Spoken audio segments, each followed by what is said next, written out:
You're listening to the Decisive podcast, insights and analysis to empower confident decision-making.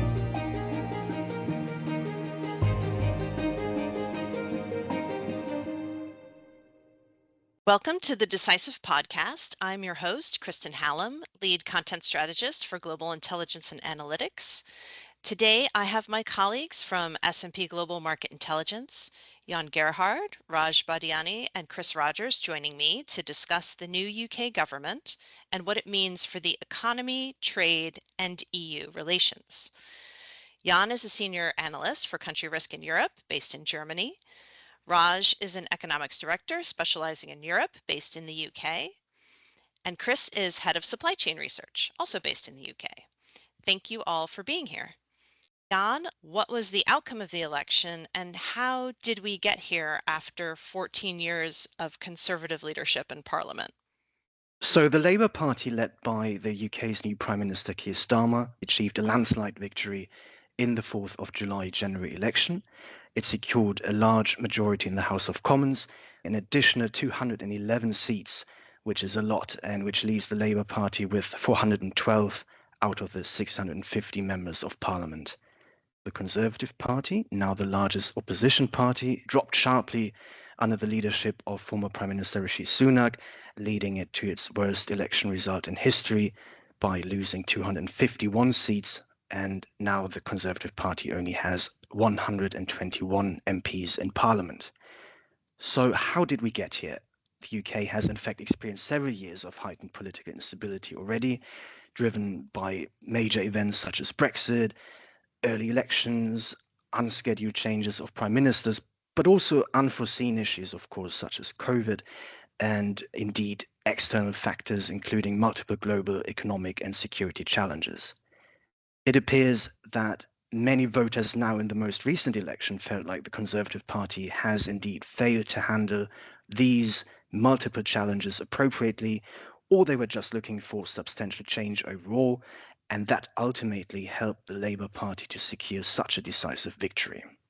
There's actually more to this narrative because the UK's political system is undergoing quite a few structured changes, and most notably, the increased diversification of votes across the political spectrum is driving the UK further away from a political system traditionally dominated by the Conservatives and Labour as the two major parties, meaning that parties often fail to translate their share of the vote into actual parliamentary representation.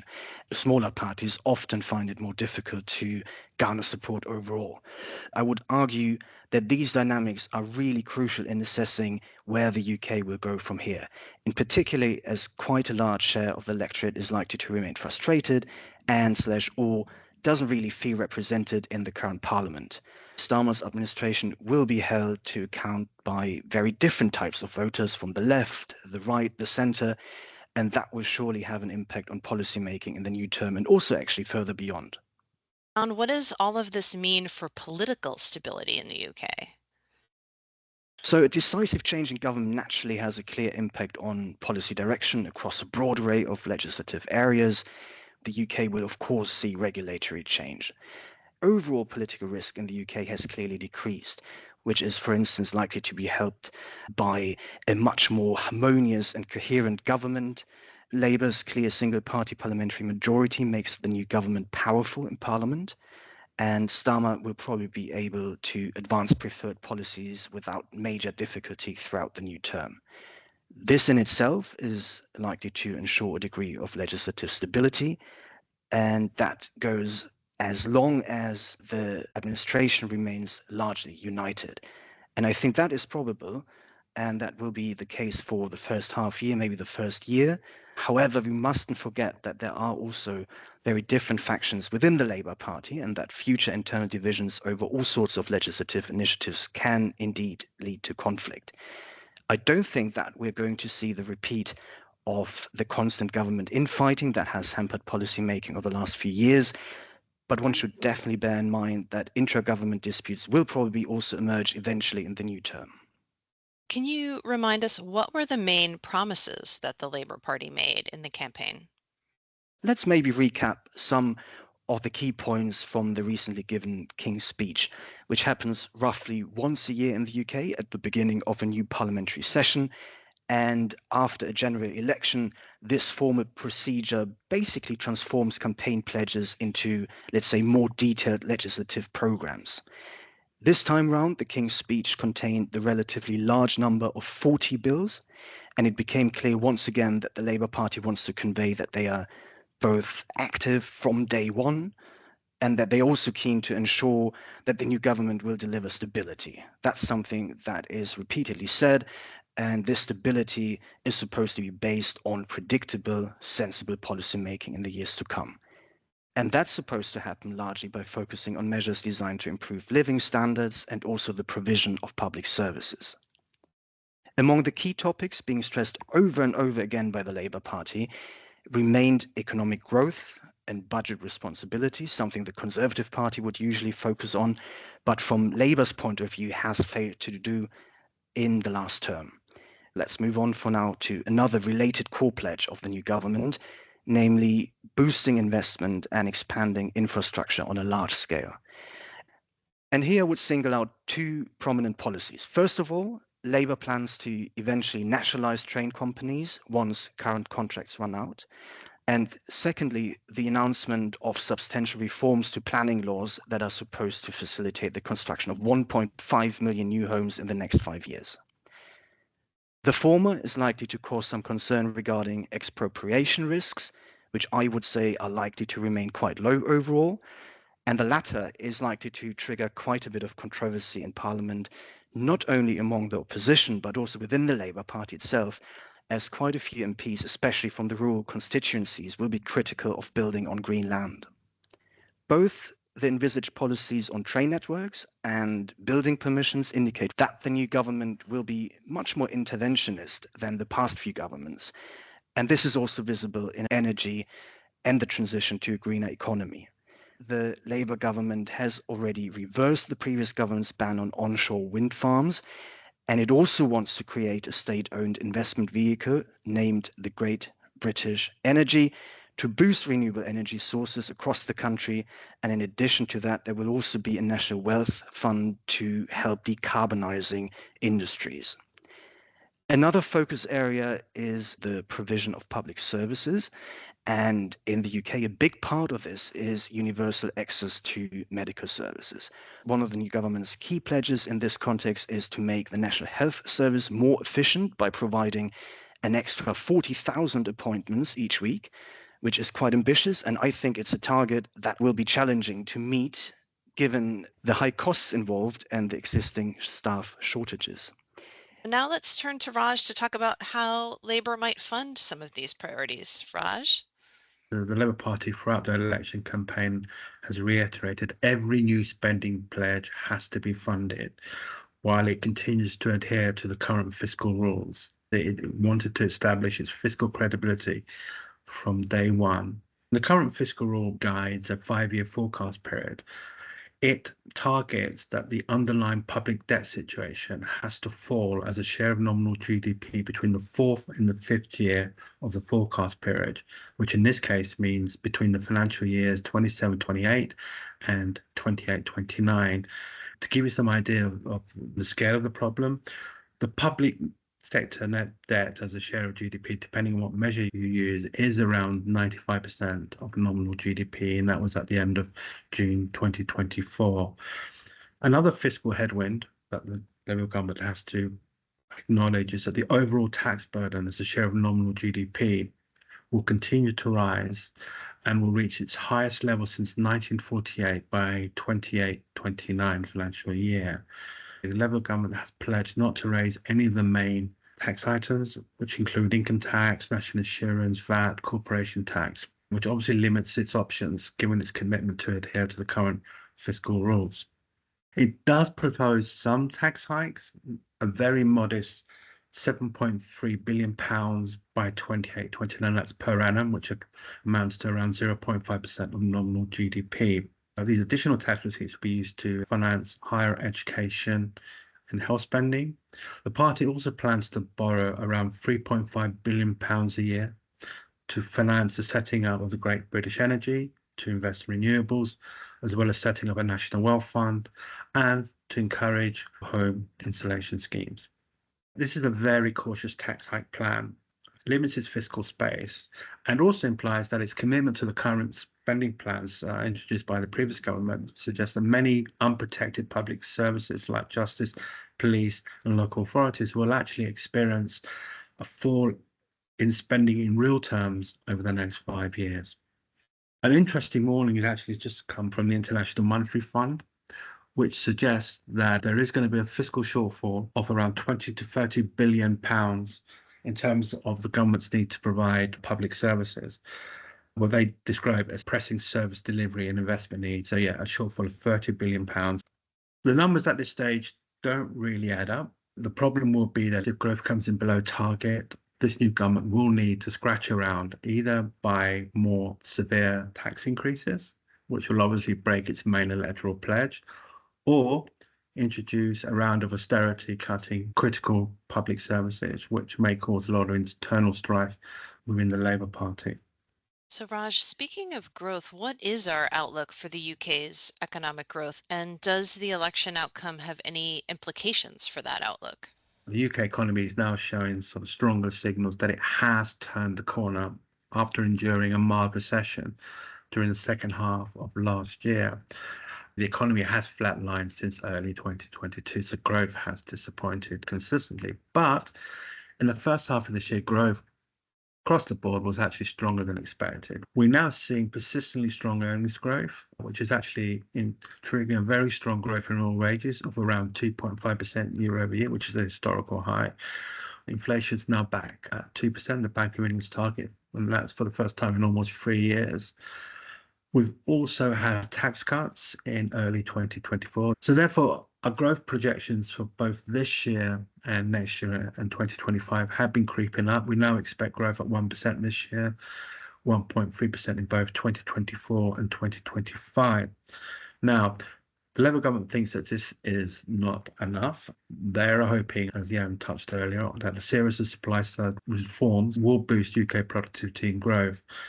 House building will be at the core of its pro-growth agenda, and also greater infrastructure spending, also to undertake a green energy revolution to provide a lot of public funds along with private investment to increase renewable energy, etc.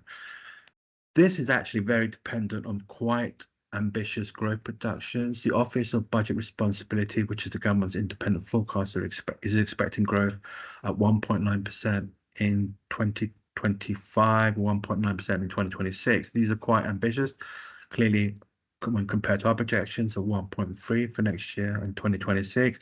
And consensus forecast for those 2 years is around 1.3. Again, the Bank of England, again, 1.3 for 2025 and 2026. So clearly there is a very strong risk that growth will disappoint or will be below the government's projections. If that happens, what does the government do? It has two options. If it wants to continue its commitment to public services and increase renewable energies, it will either have to, as I said earlier, raise taxes more aggressively or introduce spending cuts to ensure that the public finances remain on a sustainable basis and they can continue to adhere to the fiscal rules. In the short to medium term, I would expect that UK growth will not reach the government's target. Raj, what can you tell us about the role of exports in the UK economy and what has been the trend with UK exports post-Brexit?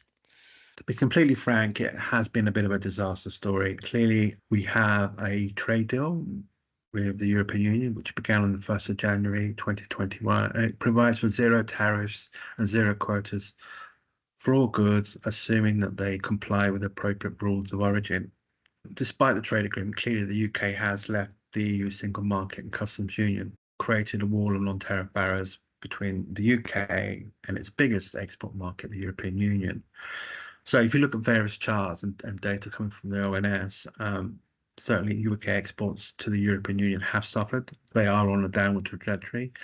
What is happening is that many smaller and medium-sized firms are struggling to find the resources or have the logistic capabilities to trade with the European Union. which has actually triggered a steep decline in a number of trading relationships between the UK and the European Union, especially after January 2021. So I would say that this is a trend that will continue. The Labour Party has made it quite clear that it doesn't want to rejoin the EU customs union and single market. So we're not going to have a return to frictionless trade that we had when we were a member of the European Union. It has promised to take a more conciliatory approach with Brussels and to examine ways of actually improving the current trade deal. One way would be to make sure that regulations from both sides are aligned dynamically or automatically. Another way would be to increase the scope of the trade deal to include some services, which were excluded in the first trade agreement. But as I say, while the UK takes its position of not wanting to rejoin the single market, the customs union, there is not a lot it can do to improve the effectiveness of the trade deal that currently exists. I do think this is a good time to bring in Chris to talk about trade deals. Chris, what does the new government mean for trade deals? What trade deals is the government prioritizing? The first question is really, why do you want trade deals? Trade is good, it enriches people, that's all fine. But the whys of it are, firstly, to boost your exports. Secondly, to cut inflation by accessing cheaper resources. Third, to support industrial policies that you might have. And fourth, to support national security policies that you may have as well. And I think the UK has been notable. If you compare to the US, if you compare to Europe generally and the European Union specifically, if you look at Japan and South Korea, in not taking a particularly intentful approach to building out a free trade approach. So yes, post-Brexit, UK can negotiate its own trade deals, but it's been very thin gruel so far. When we look at what the Labour government have talked about, at least within their manifesto, then it's effectively the same cluster of deals that the previous Conservative government were trying to deal with. The biggest one is with India, very much a lot of green space there in terms of liberalising trade in both services and in goods. Secondly, joining the Comprehensive Partnership for Trans-Pacific Trade, so CPTPP. That's effectively just really a new trade deal with Malaysia, given that the UK already has trade deals with most of the other members. Raj mentioned the EU. I think the biggest unanswered question there is really around the carbon border adjustment mechanism, and that's quite pressing actually for UK supply chains. In terms of the US as well, there will need to be some sort of reboot of what's known as the Atlantic Declaration that was signed with President Biden. Clearly, whenever you get a new government, they will want to review existing deals. And there wasn't really anything in the manifesto about other specific deals out there. I think the biggest question in terms of supply chain relationships really is how the UK wants to work with mainland China going forward, particularly given that the EU is applying a range of tariffs, that the US is applying technology restrictions. So Raj, any thoughts on what Chris has just shared? Priorities for the new government on trade deals? I think it probably want to hurry up a new trade deal with the US. I presume that's something that they've been aiming for ever since the 1st of January 2021, but it's probably farther than ever, I would suggest, in terms of reaching a trade agreement with the US. And Chris, what is the outlook for getting some of these trade deals done then? Trade deals are always slow and they're always messy. And when you think you've got them done, you don't. And then you go back to your parliament to try and get them approved and they pick them to pieces. Typically, we're looking at years rather than months to get some of these deals done. The UK is not in a great negotiating position. We're a relatively small economy compared to those that we're negotiating with, and we're focused on many of the industries the people we're trying to deal with also want to grow, for example, the automotive industry. So that's going to be tough. If we take a look at negotiations in order of ease of delivery, I think the CPTPP, so the Asia trade deal, is actually probably the easiest because we're effectively in the UK a regulatory taker. So it's a case of you either take the CPTPP terms or you don't. This isn't like potentially looking to get the US or mainland China or whomever in where they might adjust the terms of the deal. We either join or we don't join. With regards to the EU, as I mentioned, the main focus is around the carbon border adjustment mechanism. And actually, The challenge there is the UK carbon prices are lower than those in Europe. So actually, right here, right now, if the CBAM payments were starting now, UK businesses would have to pay out cash to sell into the EU. So the government may look to try and find some sort of agreement with Europe as to how to handle that. With the US, clearly, we've got an election coming up in November. The outcome of that will drive whether we see a continuation of what we have at the moment, which is effectively bits and pieces here and there around critical minerals, around technology, and around shared areas of national security or economic interest. Even if we get a change in government in the US, we're more likely to see a transactional approach piece by piece rather than some grand trade deal. The big win, as I mentioned, would be with India and a full scale trade deal there. The challenge there is, firstly, it takes a long time to do. Secondly, the Labour government may want to reboot the negotiations. We often see that when we get a change in government, that they want to review the key terms of the trade deal.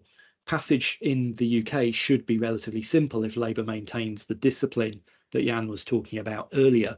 In India, it may be more challenging given that Prime Minister Modi now has a coalition to work with. We'll get there eventually, but I think it's going to be quite messy, and we are talking about years rather than months for most of these. Can I just make a very broad statement? I think these trade deals are a lot of noise, ultimately. The loss of GDP by the UK exiting the European Union is going to be around 4%, GDP being 4% lower. These trade deals across the world will nowhere near offset those losses in the medium term.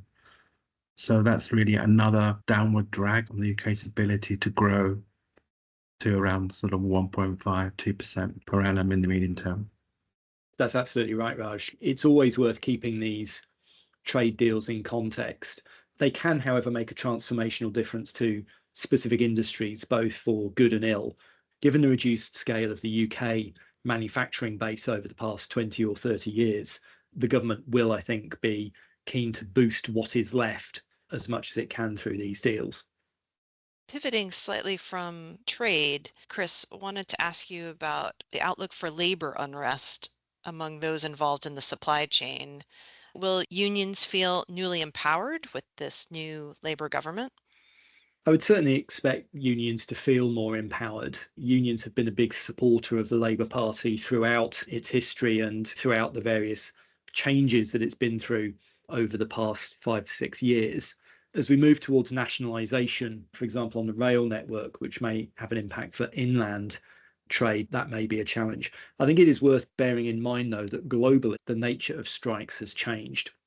Historically, we've seen strikes being very general in nature, so entire unions worth of people coming out. Whereas what we saw, for example, with the United Auto Workers, and we've also seen in Scandinavia this year, is a move towards hitting specific targeted areas, whether that's the most profitable plants of a given company or areas that are more politically sensitive. There is clearly an increased risk of strikes under a Labour government, but we're still in the period of digging out from higher inflation, and a lot of workers didn't necessarily get pay rises that kept track of that. So that may play into it as well. The UK has quite lax labour laws compared to most of Europe, has relatively low union membership as well. The bigger question than will we see existing unions strike is whether we see unions, as we've seen in the US, try and push to increase their membership into new industries and new companies. So far, there's not been a lot of success, but clearly with a Labour government there, unions may have more to do than they've done in the past. Raj, what has been going on with inflation and wages, and what is our outlook there? I mean, the first thing to say about inflation, rather ironically, it was one of the successes of the previous government. Inflation has fallen substantially. It was actually returned to the Bank of England's 2% target in both May and June of this year, which was the first time for almost 3 years. And given that it had stood at 11.1% in October 2022, that's quite some fall. It's still a very fragmented picture. Obviously, goods price inflation has fallen dramatically on a year-on-year basis to reflect tumbling energy prices, but service inflation is still running at around 6%. And clearly that's critical, with service activity accounting for 80% of UK GDP. In terms of the actual forecast for the headline rate, we expect consumer price inflation to average 2.5% in 2024 and 1.9% in 2025. And that compares to 7.3% in 2023 and 9.1% in 2022. So clearly, the fall in inflation has been dramatic and clearly represents a significant boost to household real incomes both this year and in 2025 and 2026. One thing that does continue to concern not only us, but the Bank of England, is that we are seeing very robust earnings growth of around 6% year on year in the 3 months to May. Clearly, workers have been demanding compensation for higher than expected inflation over the last couple of years.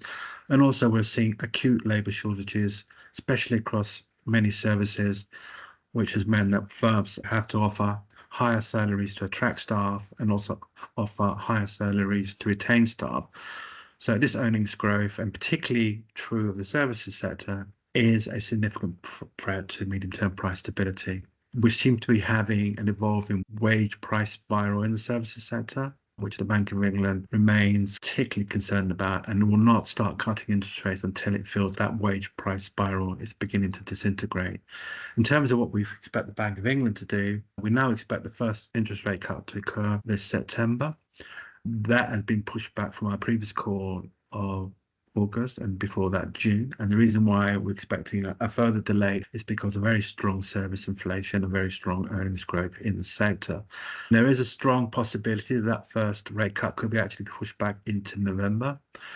So we could have a situation where we have tight monetary conditions for longer, which could actually undermine the recovery that we've seen in the first half of this year.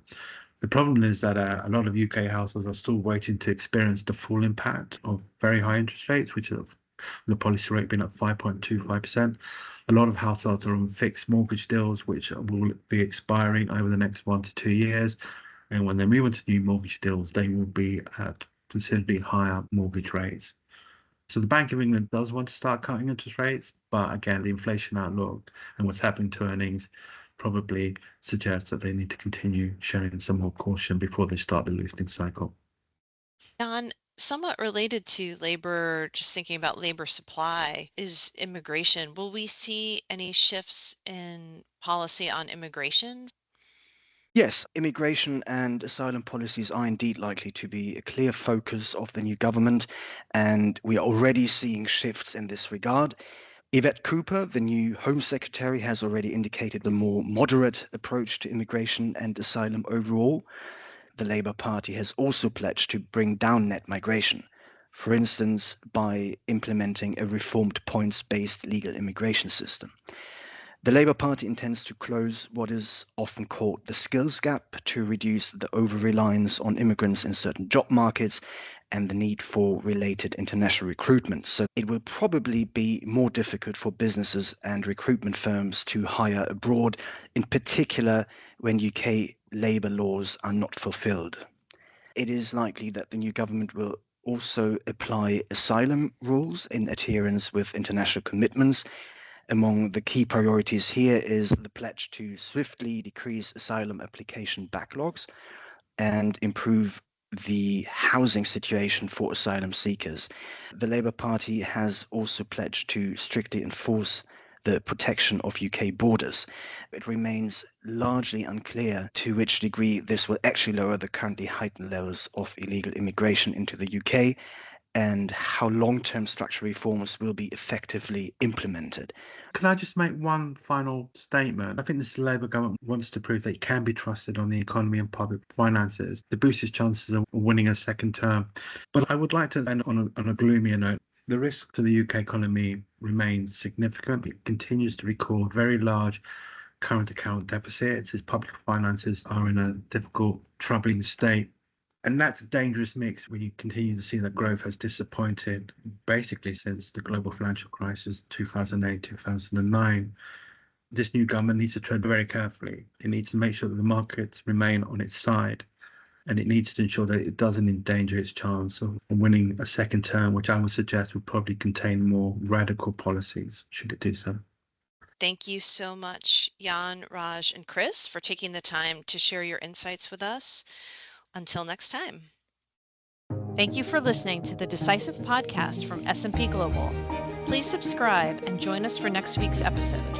Until then, stay curious and stay informed.